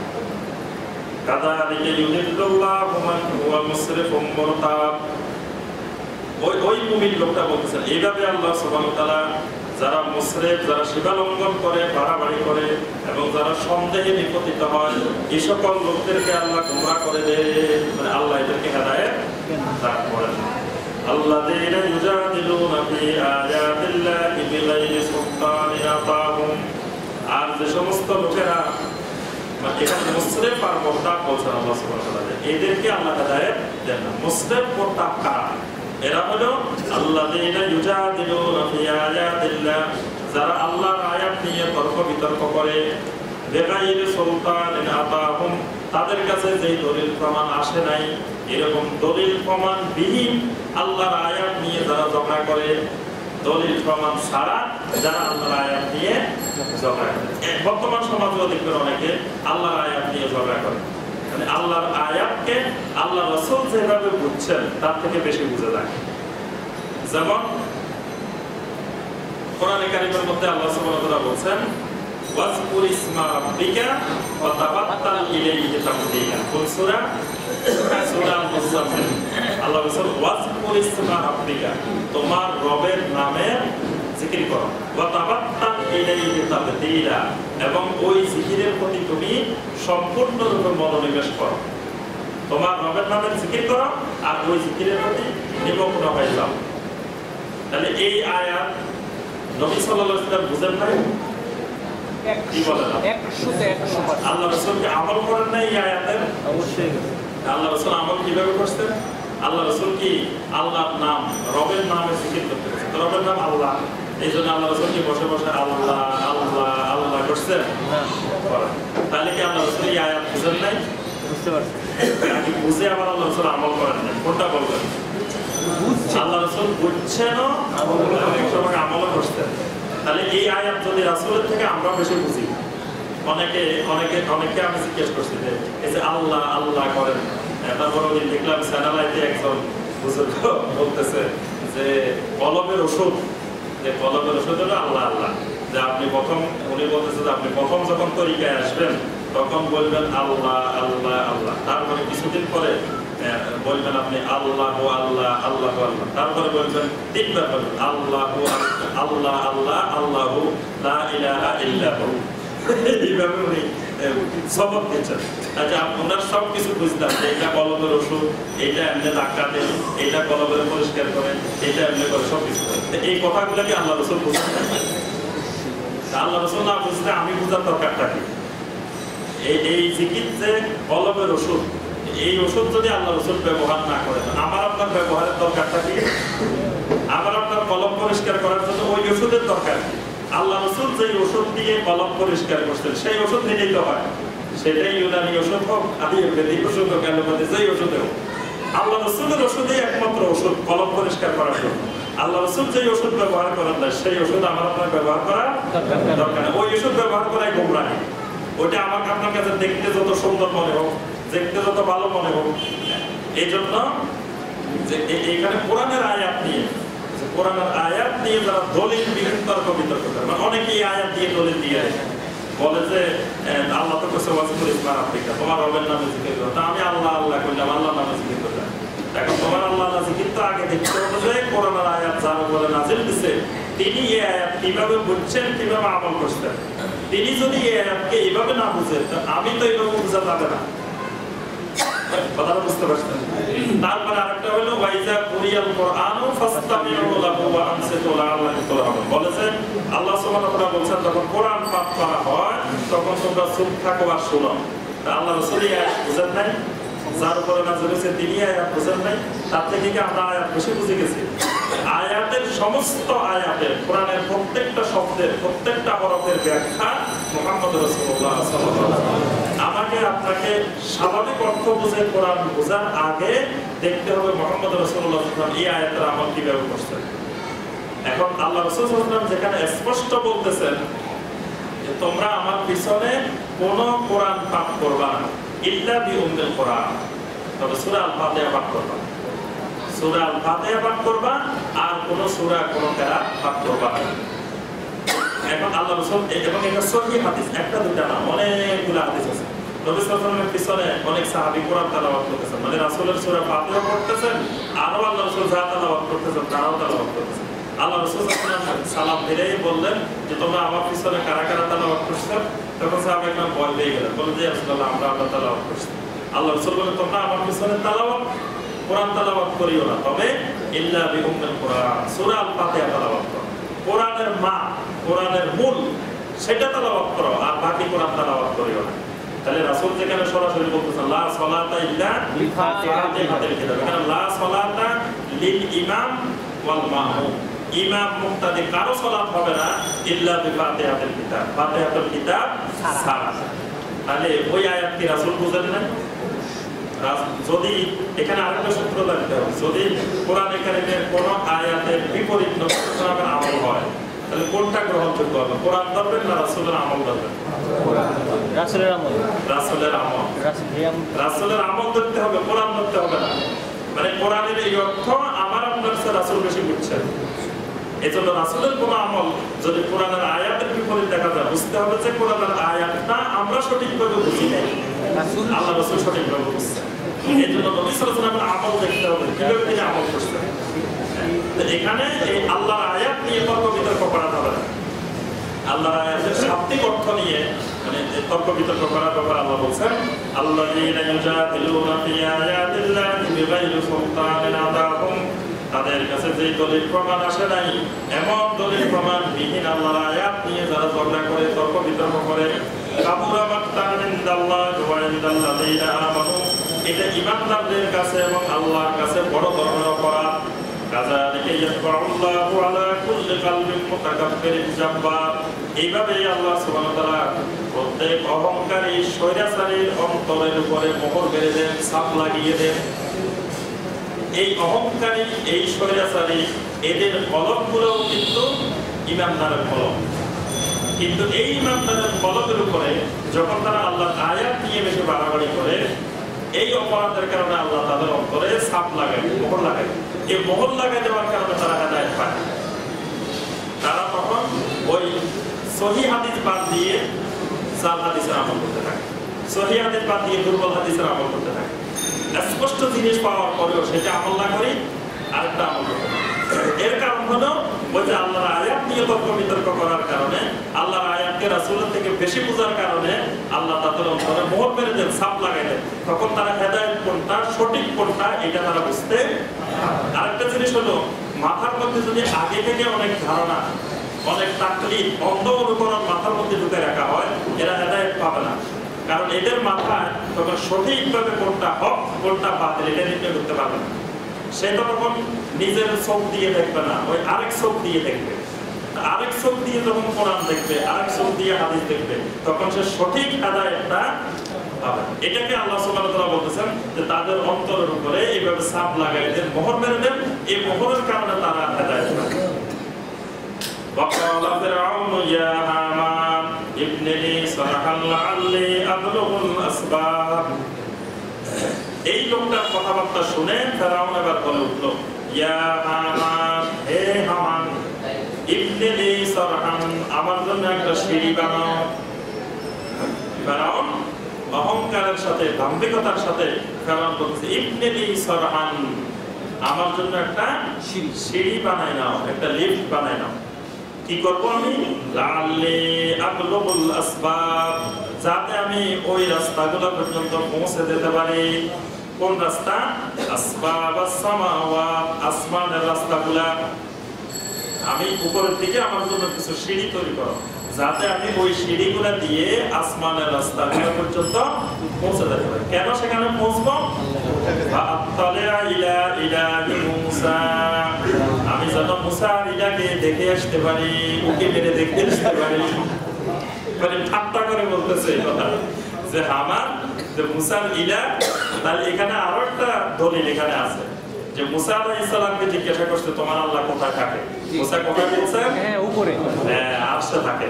মুসা বলে না যে আল্লাহ সর্বত্র বিরাজমান, আল্লাহ সব জায়গায় আছে। এই কথা কোন নবী রাসূল পৃথিবীতে বলে নাই। মুসা আলাইহিস সালামও বলেন না। মুসা আলাইহিস সালাম বলছেন আল্লাহ কোথায় থাকেন? আরশে। ইলাস সামা ইলাল আরশ, আল্লাহ আরশে থাকে। তো তখন ফেরাউন বলতেছে যে আমার জন্য একটা সিঁড়ি বানাও, আমি সিঁড়ি দিয়ে উঠে আসমানের রাস্তা দিয়ে আসমানকে ফাঁক করে এক উকি দিয়ে মুসার ইলাকে সেখানে দেখে আসবো। ওয়া ইন্নী লাযুন্নুহু কাযিবা, মুসা আলাইহিস সালাম যদি বলতেন যে আল্লাহ সব জায়গায় আছে, তাহলে তো আপনার আমার সিঁড়ি বানানোর দরকার নাই, উপরের দিকে যাওয়ার দরকার নেই। ফেরাউন তো সব বলতেছে কই দেখি না তো, দেখাই দাও। মুসা আলাইহিস সালাম বলছেন যে আমার আল্লাহ, আমার ইলা আরশে থাকেন, আরশে তার অবস্থান। ওয়া ইন্নী লাযুন্নুহু কাযিবা, আমার আশঙ্কা হয়, আমি ধারণা করি মুসা একজন মিথ্যাবাদী। ফেরাউন বলতেছে নাউযুবিল্লাহ, ওয়া ইন্নী লাযুন্নুহু কাযিবা, যে আমার ধারণা হয় যে মুসা একজন মিথ্যাবাদী। নাউযুবিল্লাহ, আল্লাহর কোন নবী রাসূল কখনো মিথ্যাবাদী হতে পারে না, ওই ফেরাউনই মিথ্যাবাদী। ওয়া কাযালিকা সুজ্জিনা লিফিরআউনা সু'উ আমালিহি, রব্বুল আলামিন বলেন এইভাবে ফেরাউনের জন্য তার খারাপ কাজগুলোকে সুন্দর করে দেওয়া হয়েছে, সুশোভিত করে দেওয়া হয়েছে। এই কথাটা ভালো করে বুঝতে হবে। কোরআন কারীমে এই কথাটা বারবার আসছে যে যুয়্যিনা লাহুমুশ শাইতানু আমালাহুম, কোন লোক আমল করে, মানে ভালো আমল করে, দ্বীনের আমল করে, এই আমলগুলোকে শয়তান সুন্দর করে সাকসিক্তময় করে সাজিয়ে দেয়।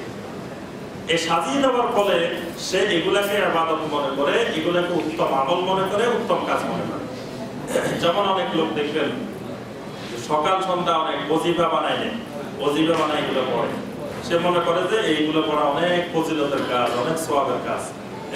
অথচ সে দেখে না যে এইরকম ওজিফা আল্লাহ রাসূল পাঠ করছেন কিনা, তেলাওয়াত করছেন কিনা, এরকম কিছু আছে কিনা।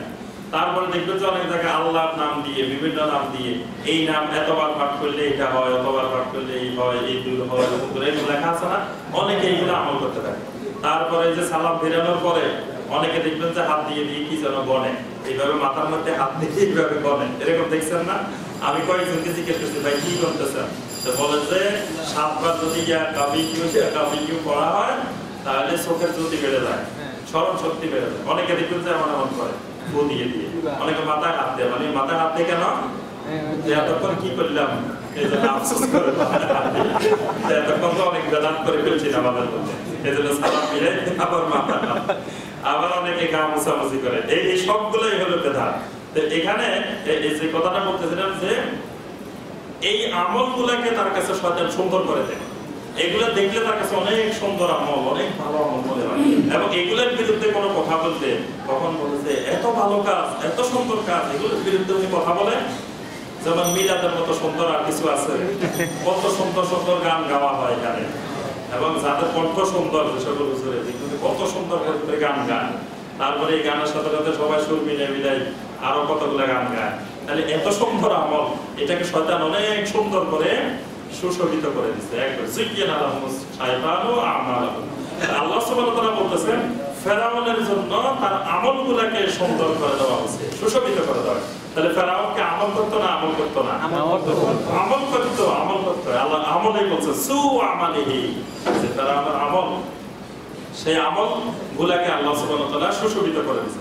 ওয়াসুদ্দা আনিস সাবিল, এবং আল্লাহর রাস্তা থেকে প্রতিবন্ধকতা তৈরি করার জন্য ফেরাউনের এই প্রতিবন্ধকতাটাকে এটাকে সুশোভিত করা যাচ্ছে, মানে সে আল্লাহর রাস্তা মানুষদেরকে বাধা দিচ্ছে, কোরআন শোনার ক্ষেত্রে বাধা দিচ্ছে, দিন শোনার ক্ষেত্রে বাধা দিচ্ছে, কিন্তু সে এটাকে বাধা মনে করতেছে না, সে মনে করতেছে এটা ভালো কাজ করতেছে।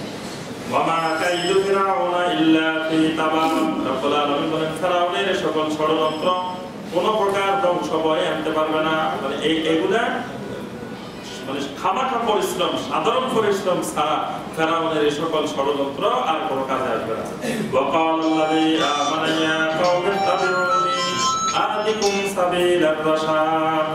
ফিরাউনের এই সকল কথাবার্তার মোকাবেলায় এবার ওই ইমানদার লোকটা, ওই ফিরাউনের দরবারে যে ইমানদার, সেই ইমানদার লোকটা বলে উঠলো, ইয়া কওমি ইত্তাবিউনি, হে আমার কওমের লোকেরা, ইত্তাবিউনি, আমার কথার অনুসরণ করো, আহদিকুম সাবিলার রাশাদ। ফিরাউন তোমাদেরকে সঠিক রাস্তার হেদায়েত দিবে না, আমি তোমাদেরকে সঠিক রাস্তার হেদায়েত দেব। সুবহানাল্লাহ। ফিরাউনের মোকাবেলায় লোকটা সাহস করে তখন ফিরাউনের দরবারে দাঁড়িয়ে গেল, দাঁড়িয়ে দাওয়াত দেওয়া শুরু করলো। ইয়া কওমি ইন্নামা হাযিহিল হায়াতুদ দুনিয়া মাতা, হে আমার জাতের লোকেরা, এই দুনিয়ার হায়াত সামান্য কিছুদিনের ভোগ বিলাসের সামগ্রী মাত্র, অল্প কিছুক্ষণের ভোগ বিলাসের উপকরণ হলো এই দুনিয়া। ওয়া ইন্নাল আখিরাতা হিয়া দারুল কারার, আর আখিরাত হলো স্থায়ী জীবন, আখিরাত হলো দারুল কারার, দীর্ঘ জীবনের স্থায়ী বসবাসের জায়গা।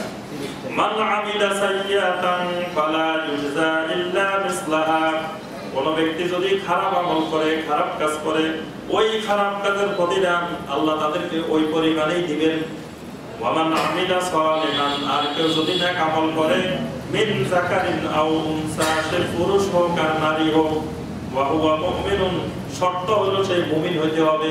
মুমিন হয় যদি কোনো আমলে সালেহ করে। এখন কথা হলো উনি মুমিনের কথা কেন বলছেন? ওই ফিরাউনরাও বলতো যে আমরা আমলে সালেহ করতেছি, তারাও আমলে সালেহ করে, মুসার লোকেরা আমলে সালেহ করে, এই জন্য কথাটা বলেছে ওয়া হুয়া মুমিনুন, আমলে সালেহের জন্য শর্ত হলো মুমিন হতে হবে। মুমিন না হয়ে আমলে সালেহ করলে কাজ হবে না। মানে শিরকি আকীদা পোষণ করে আমি যত নামাজ পড়ি, যত রোজা রাখি, যত হজ করি, যত যাকাত দিই, যত ইবাদত করি, কোন ইবাদত আল্লাহর কাছে কবুল হবে না। আগে শিরক মুক্ত হতে হবে, তাওহীদি আকীদার অধিকারী হতে হবে। এজন্য ওই মুমিন ব্যক্তি দাওয়াত দিচ্ছেন যে যারা আমলে সালেহ করবে, সে পুরুষ হোক আর নারী হোক, শর্ত হলো আল্লাহ মুমিন, সে মুমিন হতে হবে।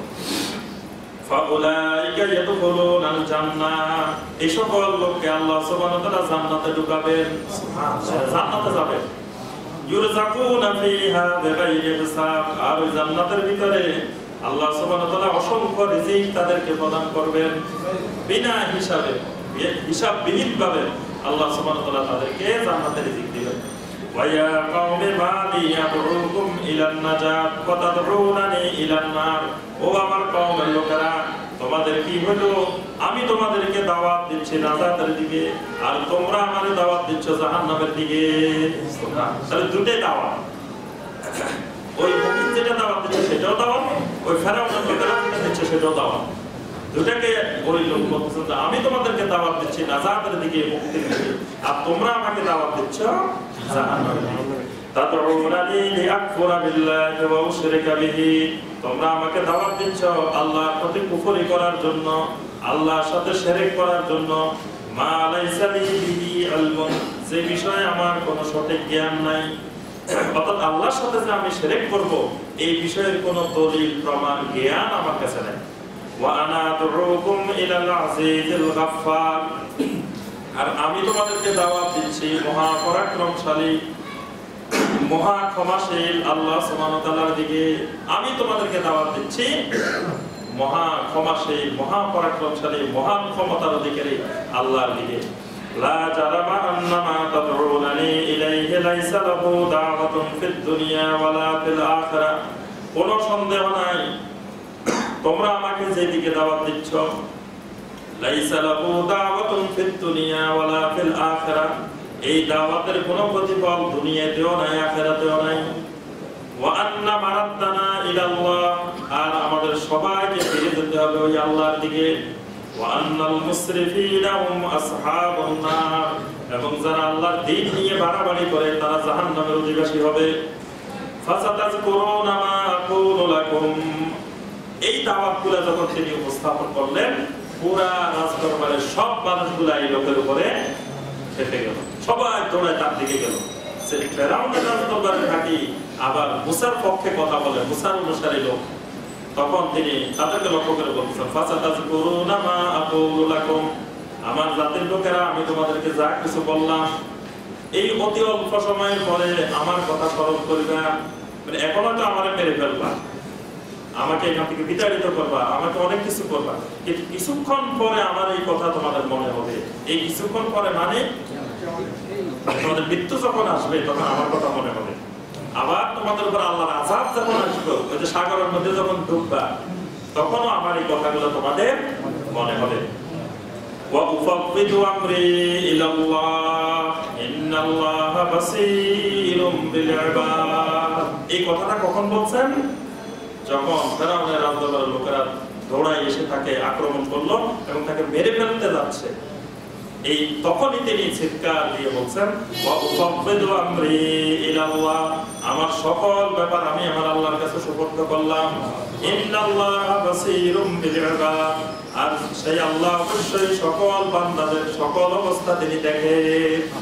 আমার কি অবস্থা, আমি কেন আক্রমণের শিকার, এই সব অবস্থা আমার আল্লাহ দেখতেছেন। সুতরাং আমার সকল ব্যাপার আমার আল্লাহর হাতে সুপর্দ করলাম। এই দোয়াটাও সুন্নতি দোয়া, যে কোনো বিপদে আপদে মুসিবতের সময় ওয়াউফাউযু আমরি ইলাল্লাহ ইন্নাল্লাহা বাসীরুম বিল ইবাদ, এটা মুখস্থ রাখবেন। এই আয়াতটা ওয়াউফাউযু আমরি ইলাল্লাহ ইন্নাল্লাহা বাসীরুম বিল ইবাদ, এটা 44 নম্বর আয়াত। ফাওয়াকাহুল্লাহু সাইয়্যাতি মা মাকারু ওয়া খাফা বিআলি ফিরআউনা সুআল আযাব। ফাওয়াকাহুল্লাহু সাইয়্যাতি মা মাকারু, রাব্বুল আলামিন বলেন তারা যত ষড়যন্ত্র তার বিরুদ্ধে করলো, সমস্ত ষড়যন্ত্র সমস্ত খারাপি থেকে আল্লাহ তাকে রক্ষা করেছে। এই মুমিনকে তাদের সকল ষড়যন্ত্র থেকে আল্লাহ সুবহানাহু ওয়া তাআলা রক্ষা করেছেন। ওয়া খাফা বিহা ওয়া হাকা বিহা লিফিরআউনা সুউল আযাব, আর ওই আলে ফিরআউনকে কঠিন শাস্তির মুখোমুখি করেছেন আল্লাহ সুবহানাহু ওয়া তাআলা, ওই আলে ফিরআউনকে শাস্তির মুখোমুখি করেছেন। আন্নারু ইউরাদুনা আলাইহা গুদুওয়ান ওয়া আশিয়্যা, আর সকাল সন্ধ্যা ওই আলে ফিরআউনের সামনে জাহান্নামকে উপস্থাপন করা হয়। মানে এই মারা যাওয়ার পরে এই সকাল এবং সন্ধ্যা দুইটা ওই আলে ফিরআউনের লোকদের সামনে জাহান্নামকে উপস্থাপন করা। এজন্য আল্লাহ রাসূল সাল্লাল্লাহু আলাইহি ওয়াসাল্লাম হাদিসের মধ্যে বলেছেন, কোন ব্যক্তি যদি জান্নাতের অধিকারী হয় তো ওই ব্যক্তিকে বারজাখী হায়াতের মধ্যে সকাল সন্ধ্যা জান্নাত তাকে দেখানো হয়, যে এটাই তোমার আবাসস্থল, তুমি একটু অপেক্ষা করো বিচারের জন্য, বিচারের পরে আল্লাহ তোমাকে এই জান্নাতে দিবেন। আবার যারা জাহান্নামী তাদেরকে সকাল সন্ধ্যা ওই জাহান্নাম দেখানো হয়। তো এই আলে ফিরআউনদেরকেও আল্লাহ সুবহানাহু ওয়া তাআলা বলতেছেন সকাল সন্ধ্যা ওই জাহান্নাম দেখানো হয়। ওয়া ইয়াওমা তাকুমুস সাআতু আদখিলু আলা ফিরআউনা আশাদ্দাল আযাব, আর যেদিন কিয়ামত হবে সেদিন ওই আলে ফিরআউনকে বলা হবে আদখিলু আলা ফিরআউন, হে ফিরআউনের সম্প্রদায় ঢুকে যাও আশাদ্দাল আযাব, কঠিন এক আযাবের দিকে। ওয়া ইয়াতাহাজ্জুনা ফিন নার ফায়াকুলু দুআফাউ লিল্লাযিনা ইসতাকবারু, জাহান্নামের মধ্যে গিয়ে তাদের দুই গ্রুপের মধ্যে ঝগড়া হবে, মানে দুর্বল শ্রেণী আর শক্তিশালী প্রভাবশালী শ্রেণী, এই দুই শ্রেণীর মধ্যে জাহান্নামে ঝগড়া। জাহান্নামের মধ্যে যখন ঝগড়া আরম্ভ হবে, বড় বড় শাসকদেরকে বড় বড় নেতাদেরকে দুর্বল মানুষেরা বলতে থাকবে, ইন্না কুন্না লাকুম তাবান, আমরা তো দুনিয়াতে তোমাদেরকে একমাত্র অনুসরণ করতাম, তোমরা যা বলতে আমরা তাই শুনতাম। আমরা বলতাম যে আমাদের অমুক মুফতি যা বলে আমরা সেটাই শুনি, অমুক হুজুর যেটা বলে সেটাই শুনি, আমাদের অমুক নেতা যেটা বলে এটাই শুনি। তাই সুতরাং দুনিয়াতে আমরা তোমাদেরকে অনুসরণ করতাম। ফাহাল আনতুম মুগনুনা আন্না নাসীবাম মিনান নার, আজকে এই জাহান্নামের কঠিন শাস্তি থেকে আমাদেরকে একটু বাঁচাই দাও না, আমাদেরকে একটু রক্ষা করো না এখান থেকে। ক্বালাল্লাযীনা ইসতাকবারু, তখন ওই নেতারা প্রভাবশালী লোকেরা বলতে থাকবে, ইন্না কুল্লুন ফিহা, আরে জাহান্নামে খালি তুমি আসছো না, আমি আসি নাই। ইন্না কুল্লুন ফিহা, আমরা তো সবাই আসছি, তোমার কেমনে বাঁচাবো? ইন্না কুল্লুন ফিহা, আমরা সবাই এখানে আছি। ইন্নাল্লাহ কাদ হাকামা বাইনাল ইবাদ, আল্লাহ সুবহানাহু ওয়া তাআলা বান্দাদের মধ্যে বিচার ফয়সালা করে দিয়েছে। সুতরাং তোমরাও বাঁচতে পারবে না, আমরাও বাঁচতে পারবো। ওয়াকালাল্লাযীনা ফিন-নারি লিখাযানাতি জাহান্নাম, এবার যখন তারা ঝগড়াঝাটি করে আল্লাহ বলল না, তখন আবার জাহান্নামের রক্ষক, জাহান্নামের পাহারাদার যে সকল ফেরেশতারা আছেন, এবার ফেরেশতাদেরকে বলবেন, ফেরেশতাদেরকে যাই বলবে উদউ রাব্বাকুম ইউখাফফিফ আন্না ইয়াওমান মিনাল আযাব, যে ও ফেরেশতারা তোমরা একটু তোমাদের রবের কাছে দোয়া করো না, বলো না যে আল্লাহ যেন আমাদেরকে একদিনের জন্য জাহান্নামের আযাবটা একটু হালকা করে দেন, একটু বলো। ক্বালু আওয়ালাম তাকু তা'তিকুম রাসূলুকুম বিল বায়িনাত, ওই ফেরেশতারা তখন আশ্চর্য হয়ে যাবে, এরা কি বলে? আওয়ালাম তাকু তা'তিকুম রাসূলুকুম বিল বায়িনাত, তোমাদের কাছে কি দুনিয়াতে কোনোদিন রাসূল আসে নাই? তোমরা আমাদেরকে বলতেছো কেন, তোমাদের কাছে কি দুনিয়াতে কোনোদিন রাসূল আসে নাই? বিল বায়িনাত, যে রাসূলেরা সুস্পষ্ট দলিল প্রমাণ নিয়ে আল্লাহর পক্ষ থেকে গিয়েছিল। ক্বালু বালা, তারা বলবে হ্যাঁ অবশ্যই অনেক নবী রাসূল আমাদের কাছে এসেছিল। ক্বালু ফাদউ ওয়া মা দুআউল কাফিরিনা ইল্লা ফি দালাল, ক্বালু ফাদউ, তখন ওই ফেরেশতারা বলবেন ফাদউ, তোমরা যাদেরকে দুনিয়াতে ডাকতা তাদেরকে ডাকো, তোমরা যাদেরকে ডাকতা তাদেরকে ডাকো। নবী রাসূলরা তো তোমাদেরকে বলছিলেন আল্লাহকে ডাকো, তোমরা আল্লাহকে ডাকো নাই, এখন যাদেরকে ডাকতা তাদেরকে ডাকো। ওয়া মা দুআউল কাফিরিনা ইল্লা ফি দালাল, এবার কাফেররা যত ডাকাডাকি করবে, যত বলাবলি করবে, আল্লাহ বলছে কাফেরদের এই সকল দোয়া নিষ্ফল, এগুলা গোমরাহি ছাড়া আর কিছুই না।